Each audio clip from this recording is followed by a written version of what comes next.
Welcome students. अब chapter 2 जैसे हम कंप्लीट करने जा रहे हैं, तो इस चैप्टर में हमारा एक लास्ट टॉपिक बाकी है। जैसे लास्ट टाइम हमने ऑस्मोटिक प्रेशर और सारी क्वालिटेटिव प्रॉपर्टीज हमने कंप्लीट कर दी थी। अब हम इस चैप्टर का एक लास्ट टॉपिक देख रहे हैं। बहुत इंपॉर्टेंट टॉपिक है, बहुत इंपॉर्टेंट, और JEE point of view, JEE NEET और पॉइंट ऑफ व्यू भी बहुत इंपॉर्टेंट टॉपिक है।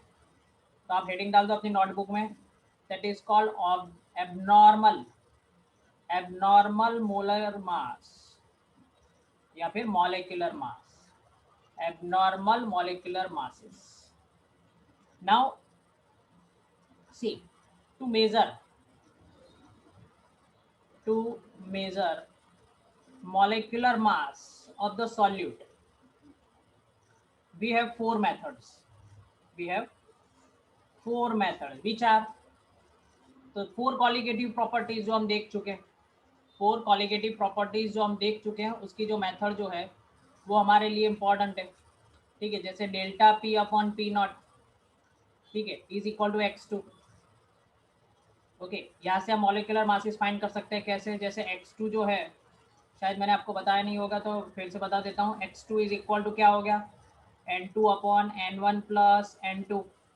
ठीक है, इसको चलो साइड में पहले देख लेते हैं ये फॉर्मूला, नहीं तो दोनों कॉन्सेप्ट मिक्स हो जाएंगे। एक ये लोअरिंग ऑफ वेपर प्रेशर के फॉर्मूला से हम मेजर कर सकते हैं।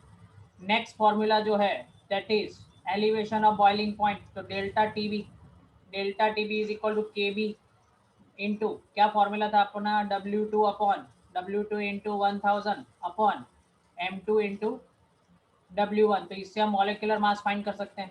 Same delta delta T F, तो के F into W2 into 1000 upon M2 into W1। यहाँ से हम मॉलिक्यूलर मास फाइंड कर सकते हैं। एंड नेक्स्ट प्रोसेस था हमारा क्या, ऑस्मोटिक प्रेशर। ऑस्मोटिक प्रेशर, उसके लिए हमारा formula pi V is equal to NRT को हमने लिखा था W upon M R T. तो यहाँ से हम मॉलिक्यूलर मास फाइंड कर सकते हैं। तो we have four methods to find the molecular masses. But what is the problem, molecular mass accurate तभी आ सकता है जब किसी हम सॉल्यूट को अगर सॉल्वेंट के अंदर डालते हैं, तो इन दोनों चीजों में से एक भी नहीं होना चाहिए। कब एक्यूरेट आएगा, देयर इज नो एसोसिएशन और देयर इज नो डिसोसिएशन। इन दोनों में से कुछ भी नहीं होना चाहिए। अगर ये दोनों हो गए तो फिर हमें सॉलिड का मॉलिक्यूलर मास जो है वो एक्यूरेट नहीं मिलेगा। सॉलिड का मॉलिक्यूलर मास अगर एक्यूरेट हमें फाइंड करना है तो ये दोनों चीजें परफॉर्म नहीं होनी चाहिए हमारे केमिकल रिएक्शंस में। ओके, तभी जाके ये हमें परफेक्ट मॉलिक्यूलर मास देंगे। ओके, तो इनके बारे में देखते हैं अभी कि ये एसोसिएशन और डिसोसिएशन कैसे हमारे मॉलिक्यूलर मास को वेरी करता है। उसके पहले एक और चीज देखते हैं। देखो, कॉलिगेटिव प्रॉपर्टीज और मॉलिक्यूलर मास का क्या रिलेशन है। कॉलिगेटिव प्रॉपर्टी और molecular mass, why molecular mass को फाइंड करने के लिए हमारे कॉलिगेटिव प्रॉपर्टीज का यूज किया जाता है। Because colligative property is inversely proportional to its molecular mass. ये हमारा फॉर्मूला, बहुत important formula. Colligative property is 1 upon molecular mass. Understood, colligative property is 1 upon molecular mass. तो अब यहाँ पे देखो, कॉलिगेटिव प्रॉपर्टी जो मॉलिक्यूलर मास से ये इनवर्सली प्रोपोर्शनल, वो कैसे आया। तो यहाँ पे देखो, हमारे सारे रिलेशन अगर देखो, यहाँ पे x2 का मतलब क्या, मॉलिक्यूलर मास ऑफ सॉल्यूट। ठीक है, तो mole fraction of the solute. Mole fraction को फाइंड करने के लिए हम क्या करेंगे, N2 अपॉन N1 ये फॉर्मूला आएगा। अगर N2 अपॉन N1 है तो यहाँ पे क्या आएगा, W2 अपॉन M2। तो यहाँ पे भी देखो, ये सारे फॉर्मूला जो है, molecular mass M2 is inversely proportional the colligative property. यहाँ पे M2 डिनोमिनेटर में ये कॉलिगेटिव प्रॉपर्टी, यहाँ पे M2 डिनोमिनेटर में ये कॉलिगेटिव प्रॉपर्टी। और ये osmotic pressure is also inversely proportional to the molecular mass. So that means colligative property is inversely proportional to the molecular mass. ये सबसे important बात, ठीक है. और देखो इसको नाउ दूसरा भी रिलेशन हमारे पास ऑलरेडी जो आप जानते हो, बहुत ही ध्यान से देखना, ये सारी चीजें आपको टेक्स्ट बुक में नहीं मिलेगी, बट टेक्स्ट बुक में इनडायरेक्टली सारा सब कुछ दिया हुआ है, जैसे मैं हर बार आपको समझाता हूँ. तो कॉलिगेटिव प्रॉपर्टीज किसको कहते हैं? Colligative property depends on the number of solute particles. Is it? क्योंकि वही तो हमारी डेफिनेशन है. Colligative property is number of solute particles. तो आप इन दोनों में आप रिलेशन बिठा सकते हो. इसका यूज आपको एमसीक्यू में समझ में आ जाएगा. अभी देखेंगे एक दो एमसीक्यू आपको समझ में आ गई ये दोनों कैसे रिलेटेड है. ओके, तो now let's discuss what is association and what is dissociation. What is association and what is dissociation, वो हम देखते हैं. ठीक है, तो सबसे पहले हम बात करते हैं जो हम जानते हैं easily, that is called dissociation. That is called dissociation. Now dissociation molecular mass को कैसे, डिसोसिएशन मॉलिक्यूलर मास को कैसे ऑल्टर कर सकता है वो हमें देखना है. ठीक है, तो सबसे पहला एक एग्जांपल लेते हैं कि सपोज देखो क्या होगा. सपोज मैंने KCl लिया हुआ है. ये KCl को मैंने किसी सब्सटेंस किसी सॉल्वेंट के अंदर डिसॉल्व किया और उसका एक्सपेरिमेंट कर रहा हूँ मैं 4 क्वालिटेटिव प्रॉपर्टी, या फिर मुझे KCl का मॉलिक्यूलर मास निकालना है, उसके लिए मैंने किसी सॉल्वेंट के अंदर डिसॉल्व कर दिया, वाटर के अंदर सिंपल डिसॉल्व कर दिया. तो आफ्टर डिसॉल्विंग, आफ्टर डाइल्यूशन मुझे क्या मिलेगा? K+ और Cl-. And to measure the molecular mass, which method I am using? Which method I am using? Colligative properties. ठीक है, अब देखो क्या हो रहा है. अब यहाँ पे मैंने समझ लो, यहाँ पे सपोज मैंने 1 मोल, यानी समझ लो 1 पार्टिकल, क्योंकि सॉल्यूट कॉलिगेटिव प्रॉपर्टीज किसको कहते हैं? Which depends on the number of solute particles. Depends on particles. तो यहाँ पे मैंने 1 पार्टिकल डाला, but after dissolution what happens? 1 + 1 is equal to 2. 2 particles हो जाते हैं. मेरे एक्सपेरिमेंट के अंदर ये हो रहा है कि मैंने सोचा था कि मैं एक KCl डाल रहा हूँ, but after the experiment, in the experiment what happens? It dissociates into its ion. अगर वो अपने आयंस के अंदर वो क्या हो जाएगा? डिसोसिएट हो जाएगा. तो मॉलिक्यूलर मास की वैल्यू क्या हो जाएगी? चेंज हो जाएगी. तो मैं आपको पूछ रहा हूँ, अब जरा सोचो कि अगर डिसोसिएट हो जाएगा, तो हम जो भी ये एक्सपेरिमेंट कर रहे हैं, ये एक्सपेरिमेंट हमारा चालू है, इस एक्सपेरिमेंट में मॉलिक्यूलर मास की वैल्यू ज़्यादा आएगी कि कम आएगी? ओरिजिनल वैल्यू से उसकी वैल्यू कम आएगी कि ज़्यादा आएगी? Raise your hand. चैट में नहीं आंसर देना है, आप हैंड रेज करो, फिर मैं अनम्यूट करके आपको पूछूंगा. फिर से आपको क्वेश्चन समझा देता हूँ. अगर मैंने KCl डाला हुआ है एक्सपेरिमेंट के लिए, अगर उनका डिसोसिएशन हो जाता है, तो अगर मेरा एक्सपेरिमेंट क्या है? मॉलिक्यूलर मास को मेजर करना.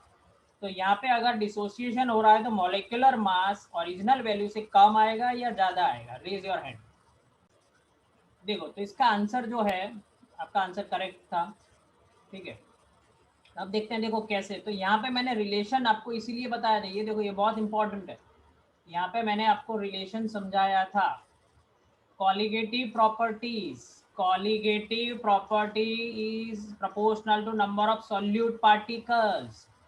colligative property इसी को कहते हैं जो सिर्फ नंबर ऑफ पार्टिकल्स के ऊपर डिपेंड है. तो अगर यहाँ पे सोचो जरा, अगर नंबर ऑफ पार्टिकल्स इंक्रीज होंगे तो colligative प्रॉपर्टी इंक्रीज होगी. जरा ध्यान से देखना, अगर colligative प्रॉपर्टी इंक्रीज हो गई तो मॉलिक्यूलर मास क्या होगा? कम होगा. ये याद रखना, बहुत ही कंफ्यूजन हो जाता है जब स्टूडेंट्स को ये क्वेश्चन पूछते हैं. Colligative property depend on the number of solute particles proportional to. तो ये अगर number of solute particle increase हो गया तो क्या होगा? कॉलिगेटिव प्रॉपर्टी अगर इंक्रीज हो गया, अगर कॉलिगेटिव प्रॉपर्टी अगर इंक्रीज हो गई तो ये इन्वर्सली प्रोपोर्शनल है, तो मॉलिक्यूलर मास क्या हो जाएगा? कम हो जाएगा. Got it? तो यहाँ पे आगे चलते हैं. अगर that means molecular mass molecular mass will be lower than its theoretical value.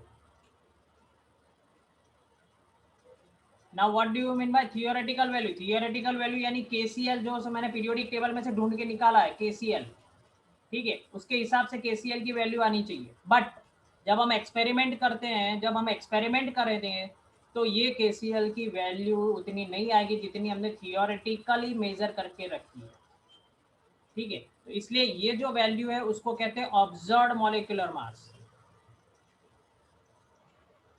Observed molecular mass, ठीक है। तो याद रखना इसको कहते हैं क्या, ऑब्जर्व्ड मॉलिक्यूलर मास, या फिर उसको कहते हैं experimental molecular mass will be lower than it's theoretical value. Okay, तो ये चीज बहुत याद रखने जैसी है कि भाई अगर डिसोसिएशन अगर हो रहा है, अगर डिसोसिएशन अगर हो रहा है तो उसकी मॉलिक्यूलर मास की वैल्यू क्या आएगी, कम आएगी, अकॉर्डिंग टू दिस रिलेशन। ये दोनों रिलेशन आपको याद रखने, जेई नीट के लिए बहुत ही इंपॉर्टेंट है, ठीक है। तो तो क्या होगा, जैसे देखो अगर थियोरेटिकल वैल्यू अगर कम आ रही है तो मुझे ये बताओ कि KCl का मॉलिक्यूलर मास क्या है, जरा चैट में लिख के भेजो फटाफट। Find out KCl, molecular mass of the KCl, सबका आंसर आना चाहिए। हाँ, तो इसका मॉलिक्यूलर मास जो आएगा दैट इज 74.5। अब देखो जरा क्या हो रहा है, जरा ध्यान से समझना है। अब क्या हो रहा है, देखो यहाँ पे हमने बोला था कि colligative properties, colligative property is directly proportional to the number of solid particles, ठीक है। और colligative property is inversely proportional to the molecular mass। ये जे के लिए समझा रहा हूँ, जरा ध्यान से देखना। तो यहाँ पे हमने देखा था कि कॉलिगेटिव प्रॉपर्टी, अच्छा, नंबर ऑफ सॉलिड पार्टिकल अगर इंक्रीज होंगे तो कॉलिगेटिव प्रॉपर्टी क्या होगी, इंक्रीज होगी। अब यहाँ पे क्या हो रहा है, देखो केसीएल में number of particle just double हो रहे हैं। यहाँ पे 1 पार्टिकल था और after the dissociation it becomes 2। तो यहाँ पे हुआ, अगर नंबर ऑफ पार्टिकल डबल होंगे तो कॉलिगेटिव प्रॉपर्टीज भी क्या होगी, कॉलिगेटिव प्रॉपर्टीज भी क्या होगी, डबल होगी। तो अगर कॉलिगेटिव प्रॉपर्टीज यहाँ पे डबल हो गई तो मॉलिक्यूलर मास डिक्रीज होगा, तो डिक्रीज होगा तो कितना होगा, हाफ हो जाए। समझ में आया। बट याद रखना, ये मैं एक एक्सपेरिमेंट दे रहा हूँ, बाकी ऐसा जरूरी नहीं एग्जैक्टली हाफ होगा, ठीक है। It depends on the association and dissociation, कितना हो रहा है वो आपको देखना पड़ेगा। जिस यहाँ पे एग्जांपल आपको दे रहे हैं कॉन्सेप्ट समझाने के लिए, बट जरूरी नहीं कि एग्जैक्टली हाफ होगा। तो यहाँ पे हम एक्सपेरिमेंटली समझ सकते हैं कि सपोज हाफ होगा तो उसका वैल्यू कितना आएगा, तो 74.5 divided by 2 that becomes what, 37.25। This is what, this is what observed molecular mass, experimental molecular mass, or second name is called abnormal, जो आपका टॉपिक था वो abnormal molecular mass, ठीक है। This is called what, abnormal molecular mass, क्योंकि हमारा value जो हमने सोचा था वो नहीं आ रहा due to this what, dissociation. Okay, तो डिसोसिएशन को अगर हमें समझना हो, डिसोसिएशन को अगर हमें समझना हो तो हम नॉर्मली नॉर्मली अगर डिसोसिएशन को लिखना हो तो कैसे लिखेंगे, कि सपोज हमने A2 मॉलिक्यूल लिया हुआ है, ठीक है। यहाँ पे समझ सकते हैं, अगर हमने AN मॉलिक्यूल्स लिया हुआ है तो हमें A मॉलिक्यूल्स मिलेंगे, that is called what, dissociation, ठीक है। अगर हमने A2 लिया हुआ है तो हमें A+A मिलेगा, ठीक है। जैसे यहाँ पे 2 है तो यहाँ पे 1 and 1 क्या हो गया, ये 2 हो गया। ये इसका एक जस्ट सिंबॉलिक प्रेजेंटेशन है कि भाई डिसोसिएशन किसको कहते हैं। अगर हमने एन लिया हुआ तो वो क्या हो जाएगा, ए हो जाएगा, एन पार्टिकल हो जाएगा। Okay, so this is the introduction of what is dissociation and how it will affect the molecular mass of the solute। Okay, तो ये टॉपिक बहुत इंपॉर्टेंट है JEE point of view, NEET point of view and even numericals point of view. Numericals point of view में भी जैसे हम अभी आगे न्यूमेरिकल स्टार्ट करेंगे तब आप देखना इसका बहुत ही यूज आने वाला है। ठीक है, तो स्टूडेंट्स ये हमारा टॉपिक था एबनॉर्मल मॉलिक्यूलर मास, जिसमें हमने डिस्कशन किया डिसोसिएशन के बारे में। बहुत इंपॉर्टेंट टॉपिक है, जैसे मैंने बताया JEE point of view, NEET point of view और बोर्ड पॉइंट ऑफ व्यू और एवरीवन केमिस्ट्री के कॉन्सेप्ट के लिए बहुत इंपॉर्टेंट है। आपको हर बार ये याद रखना ये सारे कॉन्सेप्ट। तो अभी हमने सिर्फ डिसोसिएशन डिस्कस किया है, आगे के वीडियो में हम एसोसिएशन डिस्कस करेंगे। तो इसके लिए आप सब्सक्राइब, अब तक चैनल को सब्सक्राइब नहीं किया तो सब्सक्राइब कर लीजिए और बेल नोटिफिकेशन को दबाना मत भूलिए, क्योंकि जब भी वीडियो अपलोड होंगे तो मेरे 4-5 वीडियो एक साथ अगर अपलोड होंगे तो आपको सबका नोटिफिकेशन नहीं आएगा। इसके लिए आपको चैनल को रेगुलरली सर्च करना पड़ेगा। Okay, thank you very much students for your support and please share, subscribe and like this video.